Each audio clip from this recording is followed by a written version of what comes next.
Part 28 of Deathworld by Harry Harrison. Part 28.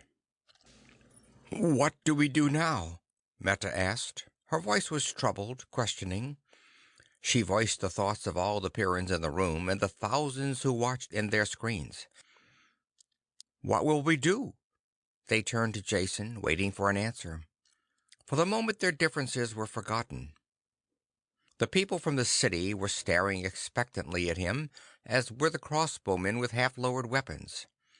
The stranger had confused and changed the old world they had known, and presented them with a newer and stranger one with alien problems.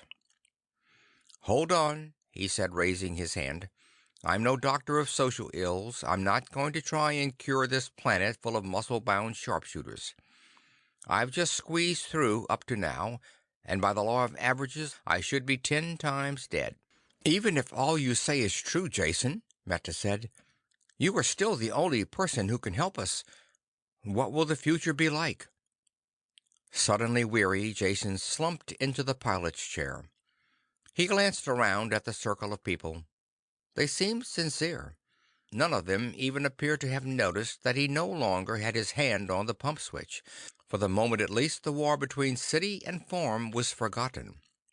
"I'll give you my conclusions," Jason said, twisting in the chair, trying to find a comfortable position for his aching bones. "I've been doing a lot of thinking the last day or two, searching for the answer. The very first thing I realized was that the perfect and logical solution wouldn't do at all. I'm afraid the old ideal of the lion laying down with the lamb doesn't work out in practice. About all it does is make a fast lunch for the lion. Ideally, now that you all know the real causes of your trouble, you should tear down the perimeter and have the city and forest people mingle in brotherly love.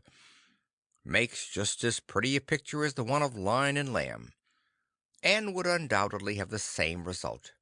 Someone would remember how really filthy the grubbers are, or how stupid junkmen can be, and there would be a fresh corpse cooling. The fight would spread, and the victors would be eaten by the wildlife that swarmed over the undefended perimeter. No, the answer isn't that easy." As the Pyrrians listened to him, they realized where they were and glanced around uneasily. The guards raised their crossbows again, and the prisoner stepped back to the wall and looked surly. "See what I mean?" Jason asked. "Didn't take long, did it?" They all looked a little sheepish at their unthinking reactions. "If we're going to find a decent plan for the future, we'll have to take inertia into consideration. Mental inertia, for one. Just because you know a thing is true in theory doesn't make it true in fact. The barbaric religions of primitive worlds hold not a germ of scientific fact, yet they claim to explain all. Yet if one of these savages had all the logical ground for his beliefs taken away, he doesn't stop believing. He then calls his mistaken beliefs faith, because he knows they are right. And he knows they are right because he has faith. This is an unbreakable circle of false logic that can't be touched. In reality, it is plain mental inertia. A case of thinking what always was will also always be, and not wanting to blast the thinking patterns out of the old rut. Mental inertia alone is not going to cause trouble. There is cultural inertia too. Some of you in this room believe my conclusions and would like to change. But will all your people change? The unthinking ones, the habit-ridden, reflex-formed people who know what is now will always be? They'll act like a drag on whatever plans you make, whatever attempts you undertake to progress with the new knowledge you have. "Then it's useless? There's no hope for our world?" Reese asked. "I didn't say that," Jason answered. "I merely meant that your troubles won't end by throwing some kind of mental switch. I see 3 courses open for the future, and the chances are that all 3 will be going on at the same time. First and best will be the rejoining of city and farm Pyrrians into the single human group they came from. Each is incomplete now, and has something the other one needs. In the city here, you have science and contact with the rest of the galaxy. You also have a deadly war. Out there in the jungle, your first cousins live at peace with the world, but lack medicine and the other benefits of scientific knowledge, as well as any kind of cultural contact with the rest of mankind. You'll both have to join together and benefit from the exchange. At the same time, you'll have to forget the superstitious hatred you have of each other. This will only be done outside of the city, away from the war. Every one of you who is capable should go out voluntarily, bringing some fraction of the knowledge that needs sharing. You won't be harmed if you go in good faith, and you will learn how to live with this planet rather than against it. Eventually, you'll have civilized communities that won't be either grubber or junkmen. They'll be Pyrran. "But what about our city here?" Kirk asked. "It'll stay right here, and probably won't change in the slightest. In the beginning, you'll need your perimeter and defenses to stay alive while the people are leaving, and after that, it will keep going because there are going to be any number of people here who you won't convince. They'll stay and fight and eventually die. Perhaps you will be able to do a better job in educating their children. What the eventual end of the city will be, I have no idea." They were silent as they thought about the future. On the floor, Skop groaned, but did not move. "Those are two ways," Meta said. "What is the third?" "The third possibility is my own pet scheme," Jason smiled, "and I hope I can find enough people to go along with me. I'm going to take my money and spend it all on outfitting the best and most modern spacer with every weapon and piece of scientific equipment I can get my hands on. Then I'm going to ask for Pyrran volunteers to go with me." "What in the world for?" Meta frowned. "Not for charity.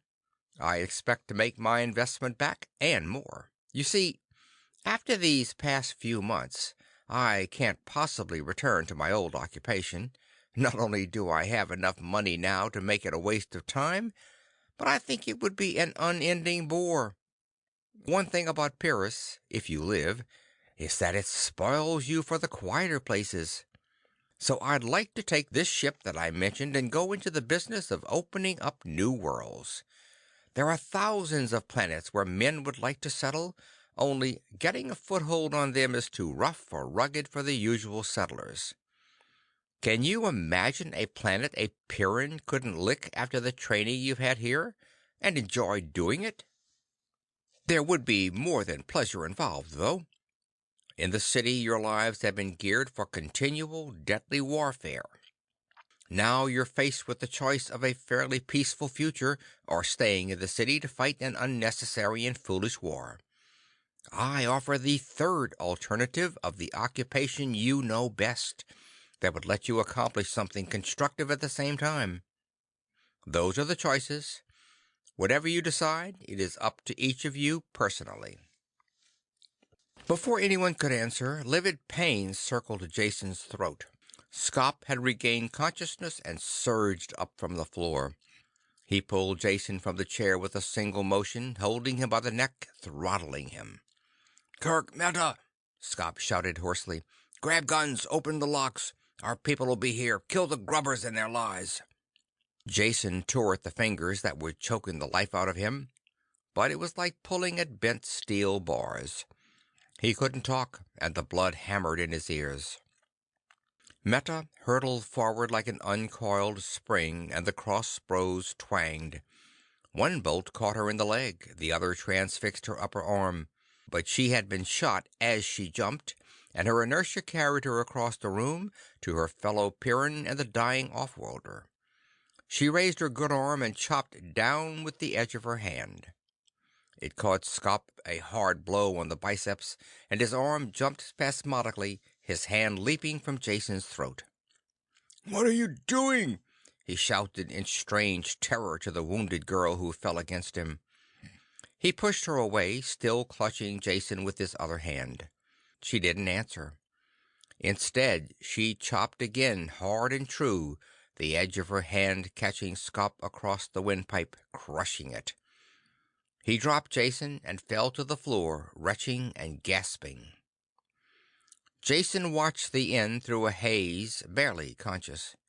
Scop struggled to his feet, turned pain-filled eyes to his friends. "You're wrong," Kirk said. "Don't do it." The sound the wounded man made was more animal than human. When he dived toward the guns on the far side of the room, the crossbows twanged like harps of death.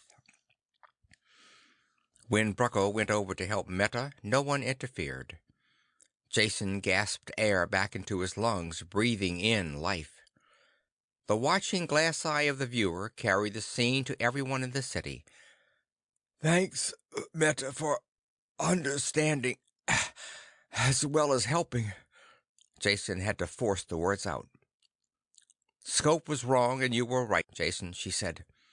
Her voice broke for a second as Brucko snapped off the feathered end of the steel bolt with his fingers and pulled the shaft out of her arm. "I can't stay in the city. Only people who feel as Sculp did will be able to do that. And I'm afraid I can't go into the forest. You saw what luck I had with the stingwing. But it's all right. I'd like to come with you. I'd like to very much."